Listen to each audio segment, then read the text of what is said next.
Welcome to Vikings football with head coach Bruce Barnum as the Portland State Vikings get ready for another road game this week, traveling to Cal Poly. Big Sky Conference action at 2 p.m. this Saturday.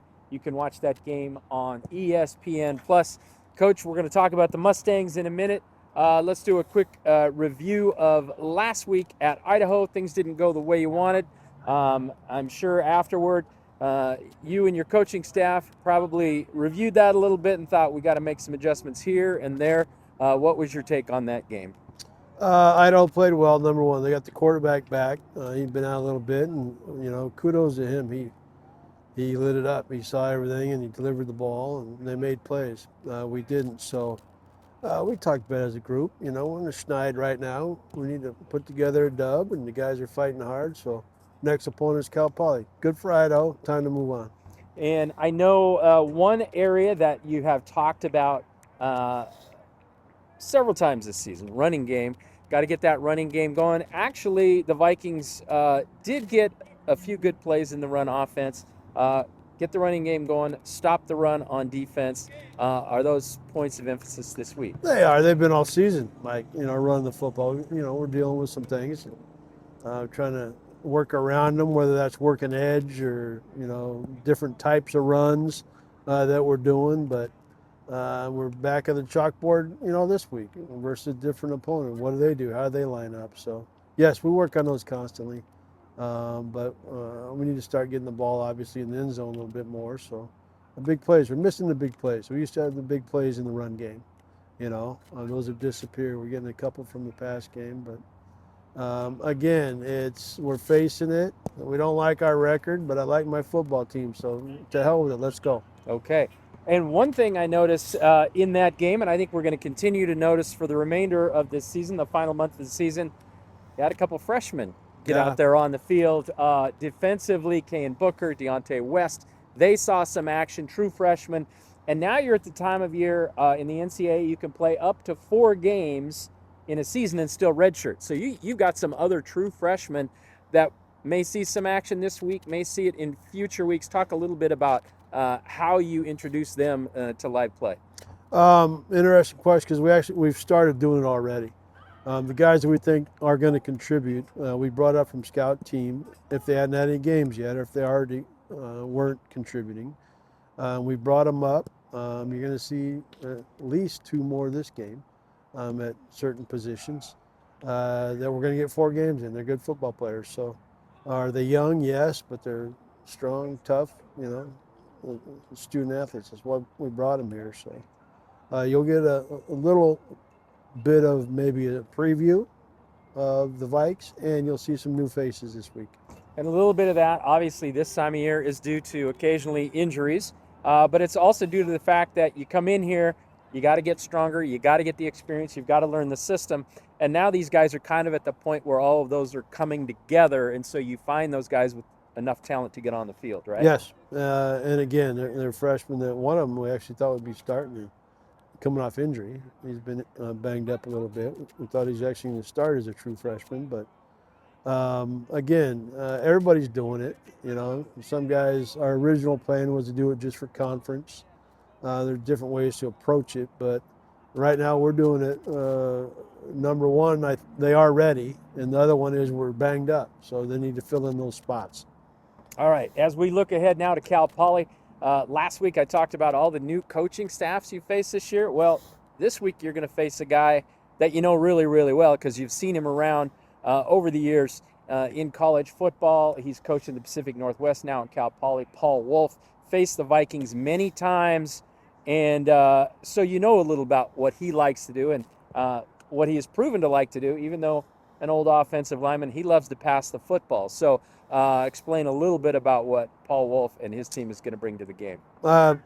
Paul's had a storied career, at our level, FCS, and had a stint at the Pac-10 or 12, whatever it was back then. But it's kind of unique what he's doing. He's brought Rosie, or Coach Rosenbaugh, as offensive coordinator. They played together at Washington State. So what you're seeing on the field a little bit is, and I love it, Tim Rosenbaugh likes to throw the football. That's what he did as a quarterback and ready to go. Will Plintman's a lot of people we know down there. So How far back do you take that, to what they do and what they're doing now? But they know us as well on a personal note. So they know what we like to do in this game on Saturday. So it should be a fun matchup. All right. And the other thing we note about their game, their offensive game, is they've started, I believe, 4 different quarterbacks at some point this season, and a little bit due to injuries and probably looking for the right guy, just kind of like the Vikes were also. Does that impact how you prepare for them? Is there a big difference from one quarterback to another, depending on who may play? Oh, there's a difference. I'm not sure. I'm guessing they're banged up like everybody else, just like the Vikes. But again, next man up. I'm sure they're dealing with the same thing. So that's this game, and that's this time of year, and but they put together some wins. They're. I think what they're doing is totally different from what you've seen at Cal Poly.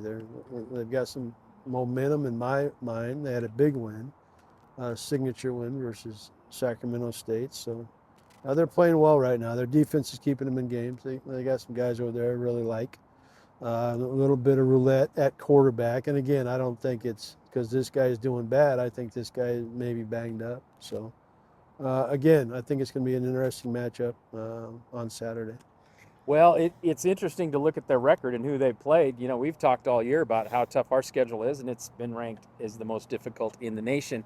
And if it is, Cal Poly's has to be right there up very, very close to it, because you mentioned the game. They went to Sacramento State, beat a nationally ranked Sacramento State team on the road. Now they've lost 3 straight since then, but who did they lose to? 3 top 10 teams, Montana, Montana State, and UC Davis. So they've faced some really high-level competition in the last 4 weeks in a row. Certainly, does that impact how they come into our game or how we look at them in any way? They're playing well. That's all it tells you. And they've done a hell of a job recruiting.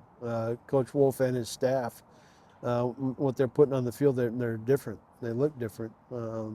Bigger, stronger, student athletes. And that'll get you some dubs. But they're playing tight with everybody. I'm more kind of trying to find out their mantra. What are you trying to do, or where are you right now?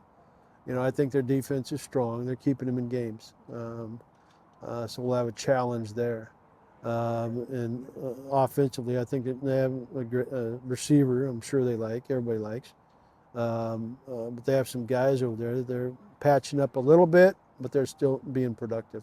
Okay, let's just touch on their defense for just a moment, because you're the offensive guy.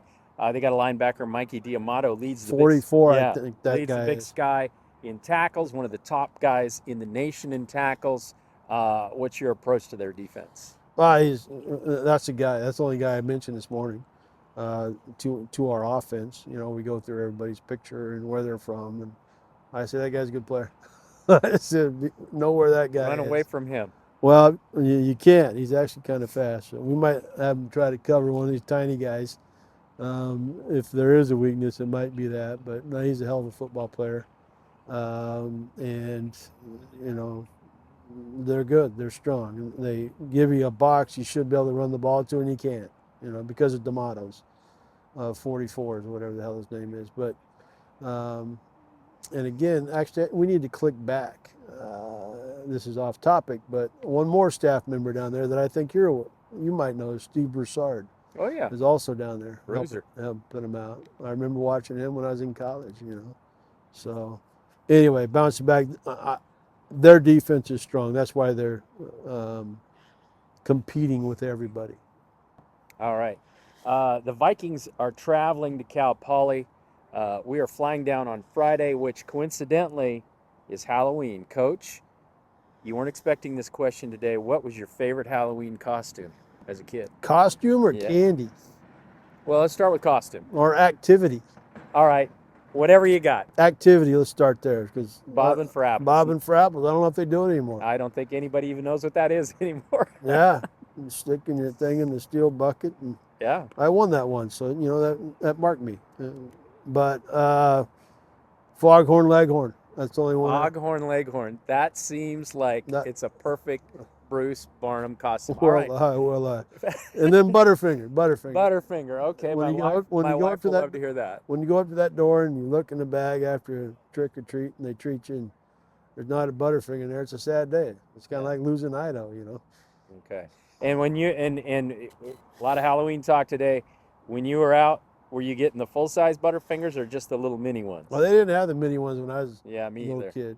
Yeah. You saw that big yellow thing that bounced down in there, and you stuck your hand there to make sure she didn't break it in half or crack on the way down. And I'd usually mow that thing before the next house. You have all that stuff stuck in your Butterfinger, they last forever. Anyway. All right. Enough Halloween talk. The Vikings are going to go down on Halloween, get a good night's rest. No trick-or-treating for Portland State. Saturday, they're going to play Cal Poly in San Luis Obispo, 2 p.m. You can see the game on ESPN+. For all your information on Vikings football, go to govikes.com. We're gonna rock. Let's go!